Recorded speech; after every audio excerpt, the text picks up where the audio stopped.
Scrub a dub, what's in the dub, what's going on, my scrub subscribers? Ace here, and I am here with my CCL Round 8 team builder against Woot, aka Wyatt, the head coach of the Azalea Aggrons. And his team is, as you guys can see with the nice shuffle icons over there, kind of aids. It's consistent of Mega Aggron, Clefable, Goodra, Entei, Scrafty, Nidoking, Jellicent, what is it? Manectric. Manectric, please. Then Shiftry, Mesprit, Murkrow, and Zangoose. Now, Woot did change some of his mons from the Mythic Exchange. If you guys haven't seen the coverage of that, you should definitely go ahead and check that out. But he did change his Gyarados, which was in the Nidoking slot, and then the Murkrow for Sandslash. Now, oddly enough, I think that the swap for Nidoking from Gyarados is actually better for our matchup, specifically the way that I am thinking about attacking Wyatt's draft. And then I don't think Murkrow will really play too much of a factor just because it's more of a defog mon. I think he just preferred it as a prankster defog mon than Sandslash as a rapid spinner. But I don't think that'll really factor too much into our matchup because I have so many things that kind of answer for it. But looking at Wyatt's draft, so, you know, I said straight off the bat, he's bringing, like, he has Mega Aggron. There's no reason for him to bring regular Aggron because, like, any shenanigans that you can pull with regular Aggron, you can pull better with Mega Aggron. Like, counter, like, Metal Burst, all that bullshit.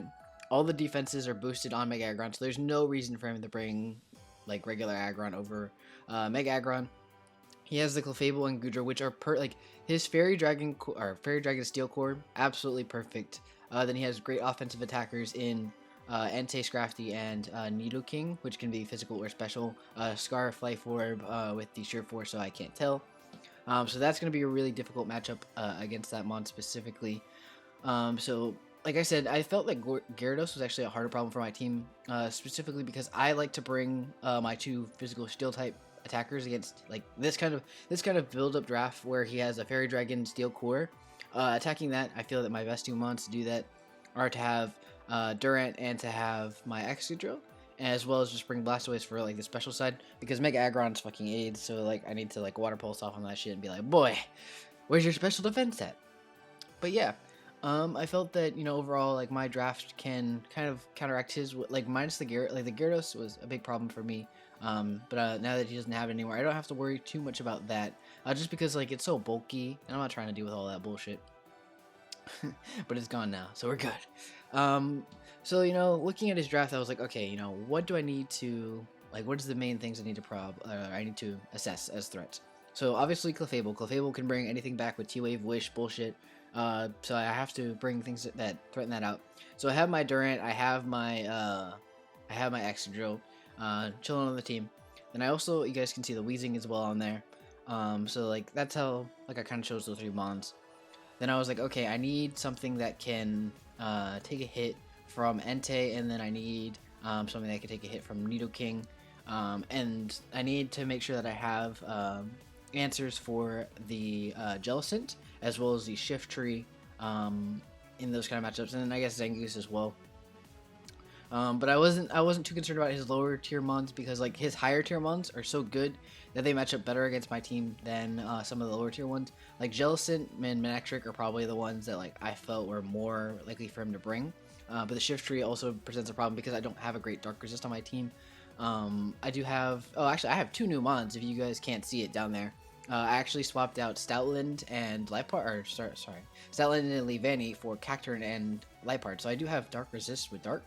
But they're not like physically bulky mons or anything like that. They're more kind of like offensive, like cleric mons, setting up spikes and stuff like that. So that's really like the role I expect them to end up bringing to my team. But yeah, no, against White's team, I was like, okay, let me just kind of like come for his neck and just be like, all right, you know, I'm just gonna attack you, bring it straight to you, and then if you try and do some bullshit, I have counters for that. So we're gonna go right into the team, and I'll show you guys the set. You guys can see up there. Like what I'm bringing, so I'll just go through one mon each. So we have Durant, who's called Round 2 because I did face Wyatt in the CCL Season 1, and Durant was actually on the team. So, and it was the last mon. It was a last mon 1v1. So you know it's Round 2. Durant coming back, and I have the Superpower X Scissor, Stone Edge, and Iron Head. And I decided on this movement set because it covers everything. Choice Banded, because like obviously it just like blows everything away. I decided on Jolly because Scarf Nidoking, like I did the spread so that the attack is, you know, obviously max. I decided on Jolly because Jolly is the only way I'm outspeeding Scarf Nidoking if he does end up bringing that, or any other really Scarfer Mon. Because Nidoking is his fastest like Scarfer Mon. I guess unless he brings Scarf Entei, but I don't expect him to bring Scarf Entei. If anything, he's gonna bring Banded with extreme speed, because that makes more sense. But he could bring Scarf Entei because Scarf's like Sacred Fire actually gives me a lot of problems. But I do have a Blastoise, which kind of walls that, and then I have a Latias, which also kind of walls that. So it's like it's a moot point.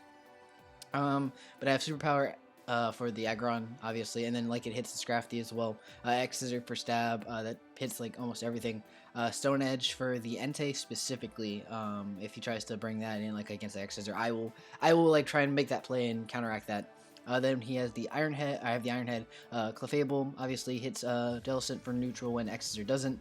Iron Head hits the Goodra as well. It just hits like it hits everything basically, except for like the Aggron. But you know, like I have superpower right there. But yeah, in the EVs, I sped crept the Nidoking like I said, and then I just put the rest in HP because Durant, you know, doesn't have the greatest HP. It has pretty decent defense, but I might as well just put it in HP because like overall I want it to be able to just like live one hit and then kind of fire back. Next we have Young Extensions! Young Blastoise with the Water Pulse, Aura Spear, Dragon Pulse, and Dark Pulse. Now I have Water Pulse, obviously just stab coverage overall. The Aura Spear for the Mega Aggron, if it's like regular Aggron before. Like if it's swapping in, it's getting blown away. And the Scrafty as well covers that. The Dragon Pulse is specifically for Goodra because it does more damage than Ice Beam. I was considering bringing Ice Beam because, whatchamacallit, Shiftry, but Aura Spear covers that as well. So I'm not really worried about that. And then Dark Pulse is specifically for the Jellicent. I was considering bringing Flash Cannon, but realistically, I don't expect me to have too many problems with the Clefable with the team that I'm bringing. So I didn't really feel that that was the best matchup there. As well as Clefable doesn't really like to swap into Blastoise. Like it still takes hella damage because it's not super duper bulky unless it starts getting up Calm Minds. And then he has to play with the chances of him getting confused from Water Pulse, because I will Water Pulse the fuck out of him. Because like Aura Spear, Dragon Pulse, and Dark Pulse do nothing. Water Pulse is my best option there. Now the next one that we're going to move on to is Young Color, the Latias, and I decided to name it Color because you guys can actually see that I'm bringing Reflect type. So you know we might change our well in the anime I'm pretty sure like the way Reflect type is that they change color, and I'll tell you guys why I'm doing that after I go over the first two moves. So Draco Meteor, obviously, if I'm bringing a Dragon type, there's no reason for me not to bring Draco Meteor. Next I have Young Surf here. For the Entei, like mainly the Entei, but you know, like if the Aggron wants to swap in regular form, he can catch Surf as well, because Aggron is a decent swap in against like a possible Draco. I guess he could also bring in the Clefairy or Clefable actually, but like Surf still hits it for decent damage, and Reflect type is specifically for the Aggron because I know that Woot likes to bring Curse, Avalanche, Aggron. So if I Reflect type up and I get the Steel typing, he can't touch me. So I'm good in there.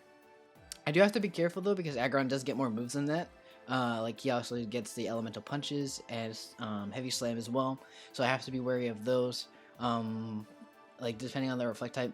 So, but I'm pretty sure like the way that I built this Latias, you guys can see the spread down here. I gave it enough HP. I sped crept it enough to normally outspeed regular Nidoking because I'm bulky enough to take a hit.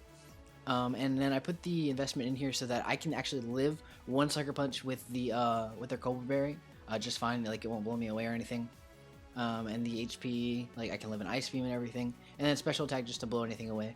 Like I said, like basically with Durant, Excadrill, and Weezing there, I don't really feel that I'll have problems with Clefairy or with Clefable. Excuse me. I want to say Clefairy so badly because Weezing has fucking Clefairy and it's funny mon. All right, it's funny, but yeah. And yeah, no, he has decent like ways to get up rocks in a couple months. So I felt, you know, Defog is really smart, especially since I'm bringing Rotom Heat, and I felt that I really needed that. But yeah, that's Latias overall, nice color. And then we have Crash after I thought it looked like Crash Bandicoot, to be honest. That's why I kind of named it that, because I was watching BJ's and Callum's, what is it called? Crash Bandicoot. Yeah, he's playing Crash Bandicoot, and Weezing is trash Crash Bandicoot, to be honest. But that's neither here nor there. We're bringing the nice Choice Scarf Mold Breaker set. with the Rock Slide, Earthquake, Iron Head, and X-Scissor. Max attack, max speed, because like I said, I need to outspeed Choice Scarf, Nidoking, and this is the only way I'm doing it with Jolly. I really want to bring Adamant Excadrill because it does more damage. Like it two hit KOs Mega Aggron, but with the Jolly, it's a roll. Like I can get 45%, I think maximum. So like I basically need a crit to kill it like from full, which kind of sucks. And it's a tight roll, and like the lowest roll is like 40%, which could mean that like it would be a 3-hit KO, or a 4-hit KO, which could really suck. But yeah, that's Crash overall. I felt like this mon is just so solid against White's team. With Rock Slide, Earthquake, Iron Head, and X-Scissor, it hits everything. Like there's no swap-ins to this mon. Once this thing comes out, either something has to swap out into something else that dies, or he has to basically the Mega Aggron is the only way that he is living this mon. But yeah. Next we also have Hubba, the young Weezing, with Taunt, Will-O-Wisp, Clear Smog, and Flamethrower. Now this mon specifically is kind of a check to both Clefable and Aggron in the same accord. Because I do have the Taunt, so that he can't Wish Up or Rest or Curse with the Aggron or the Clefable, and then I can Will-O-Wisp the Aggron after I've obviously taunted it, so that it can't rest up, and then Clear Smog for the Clefable just in case he wants to kind of set up, or with the Scrafty if he wants to set up with Dragon Dances, I can come out, take a hit, and Clear Smog away, and nice Black Sludge, just to get my recovery up and everything. And max HP, well, not max HP, 248 HP, so that I can swap in on Stealth Rocks if they do end up getting up, because with Aggron, you're basically guaranteed to get Stealth Rocks up. So, yeah, and then max defense, and then a couple in speed, so that I'm guaranteed to outspeed the Clefable, because it's a speed tie at base 60, both of them. And nice Bold, because I'm not using any physical attack, so I might as well just get that nice defense boost. Le Booste Boost. And then final mon is Young Wall. I just named it Wall because that's what it's brought for. It's a wall, and it has the Young Will-O-Wisp, Volt Switch, Toxic, and Overheat. And now this is kind of like anything that Hubba can't cover. Wall is just basically my great swap-in. I don't expect it to do hella work in this matchup, but it's a good swap-in against a lot of his mons. So I can Will-O-Wisp the Aggron. I can Will-O-Wisp anything basically except for the Entei. Then I also have Toxic, and then Toxic also was there because he does have a Goodra, and Goodra is hella annoying. Hella annoying. So I'd like to get a Toxic off against that. I have the Volt Switch obviously for Switch Initiative, which is really nice, and then Overheat is specifically for the Aggron. If he wants to bring that thing in thinking that he's fine to curse up against me, he can catch an Overheat and get blown away. But yeah, that's my team overall. I felt this really covered White's team pretty well. But yeah, if you guys think I'm missing kind of something on Wyatt's team, you guys can definitely know me down below in the comment section below. But definitely check out Wyatt. He's a great battler, and I expect this to be a really tough match. It's probably going to end up being close. I would expect no greater than a 3-0. If it goes one way or the other, he could definitely win this. He is 6-1, and I am 7-0. So it definitely could go either way because we are neck and neck. And I expect it to be, like I said, no more than a 3-0 on one person's side either way. I think that definitely either one of us could win this, and it's going to be a tough one. But yeah, show your guys' support for the Alabasta Arcanines down below. And yeah, I'm going to get out of here. Bye-bye.